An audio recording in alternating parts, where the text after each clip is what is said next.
All right, so you guys obviously know that we're going through some tough times right now. This nation, this world is in some never before seen, unprecedented times. So let's talk a little bit today about how you're going to handle your tenants.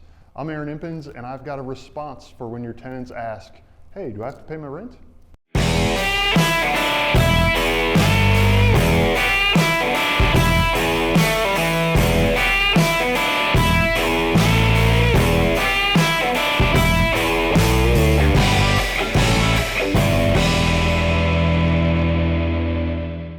Okay, so as property owners, if you own property with tenants in there, I'm sure you've been wondering what's going to happen next. And obviously, this situation is changing on an hourly basis, it seems like. But let's talk today a little bit about how you're going to handle your tenants that may or may not be working right now. That's a situation that I think that you need to be prepared for. Now, I'm going to take a couple of these thoughts from someone else that I was listening to as well, but you're going to have to come up with a plan, okay? The reality is that as things move and as things change, you're not going to be able to just wing it.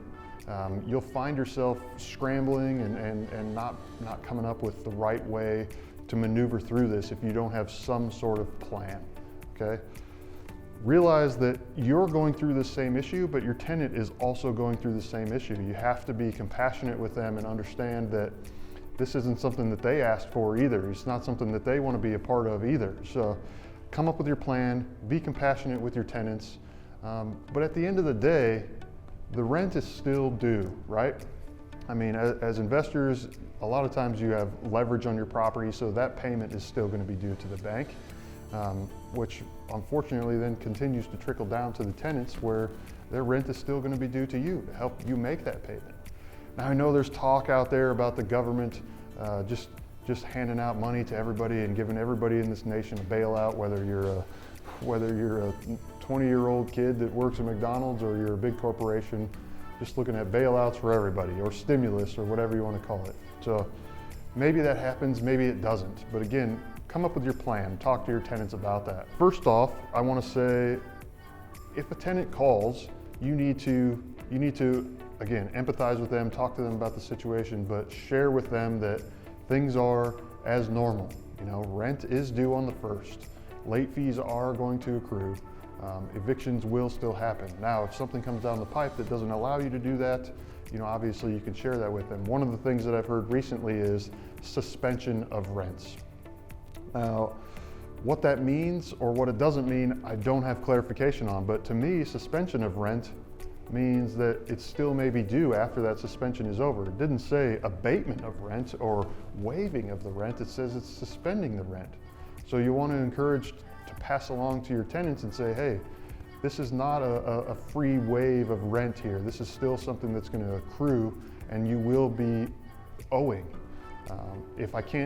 If you can't execute an eviction until, say, the end of April in this case, or for the next 30 days, let them know that, say, hey, if you're not able to pay your rent, I understand, but just know that if you don't have it paid, once the evictions are able to be moved forward with, we will be moving forward with that.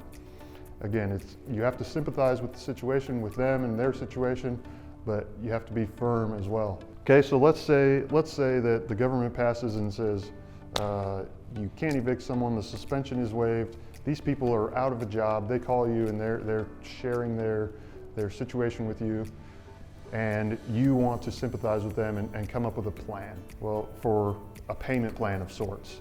Let's say they can afford to give you $300 of that $1,000 a month.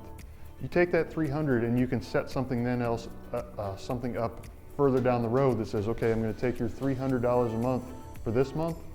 The following month, the rent is still $1,000.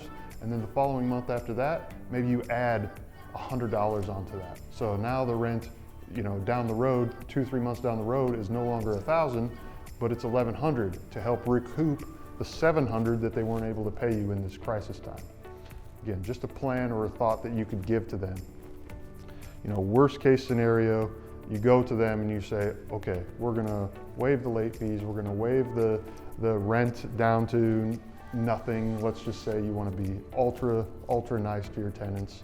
I would not offer that to anybody, and I wouldn't even offer the payment plan to anybody unless it got to that point where that was like the last option, is the only thing that you could do.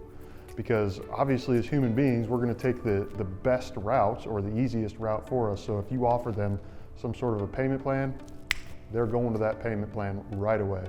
So again, I encourage you to respond to them, sympathize with the situation, let them know, we're all going through this, and we're all kind of moving and maneuvering with it as it changes.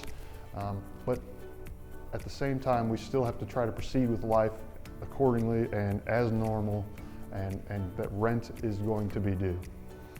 Guys, I hope this helps. Again, I'm talking about a time that obviously is unprecedented for everybody, but it's a little bit of tips that you can do to try to work through things with your tenants and kind of maneuver through this as things progress. I by no means going to be able to tell you what it looks like even 12 hours from now. So this advice could be worthless then. It's hard to say, but kind of tips and ideas of what I'm doing right now in the current moment, and I hope it helps you guys as well. So stay safe out there. Obviously, if you like the video or you want to hear more from me, hit that subscribe button. Leave me some comments below. We'll see you guys next time.